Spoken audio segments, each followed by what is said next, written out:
Ciao a tutti da Mirko, oggi vediamo come attivare la modalità spettatore negli occhiali DJI FPV V1 e V2.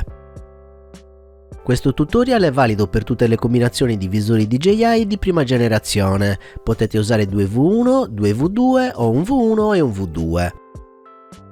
Ok, possiamo iniziare. La cosa più importante da fare è sicuramente il lato spettatore, infatti dovete assicurarvi che negli occhiali di chi andrà a guardare siano impostati i 25 megabit. Questo è un passaggio fondamentale perché se in precedenza avete usato un modello impostato a 50 megabit non avrete accesso alla scheda Audience. In questo caso prima di fare da spettatore dovete collegarvi a uno dei vostri modelli e mettere in modalità 25 megabit, questo perché il sistema mantiene i megabit dell'ultimo drone che avete usato. Una volta impostati i megabit sugli occhiali spettatore bisognerà settare 25 megabit anche sugli occhiali che effettivamente verranno utilizzati per il volo. Se infatti chi sta volando ha il modello impostato sui 50 megabit non darà la possibilità agli altri di guardare il proprio video. A questo punto passiamo a un altro aspetto importante, ovvero la scelta del canale che dovrà usare il pilota che vorrà far vedere agli altri il suo volo. Al contrario di quanto si possa pensare, l'unico canale col quale non è possibile condividere il video di volo è il canale numero 8, ovvero quello pubblico.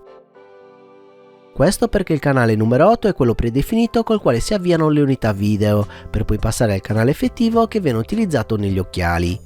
La stessa DJI sconsiglia di usare il canale 8 e per questo motivo non permette che possa essere usato come canale per condividere il volo. Detto questo, tutti i canali dall'1 al 7 vanno bene e per chi deve volare non è richiesto altro che impostare 25 megabit. Per quanto riguarda il controllo automatico della temperatura non è necessaria nessuna azione e può essere lasciato attivo come meglio che sia. A questo punto chi vorrà fare da spettatore non deve far altro che andare nella scheda Audience e scegliere il canale del pilota del quale vuole vedere il volo. Il segnale verrà agganciato in automatico e potete godervi lo spettacolo. Perfetto, per oggi è tutto. Se il video vi è piaciuto lasciate un like, iscrivetevi e attivate la campanella. Per supportare il canale vi ricordo di acquistare sempre attraverso il link in descrizione o diventando miei patrons cliccando il link a fine video.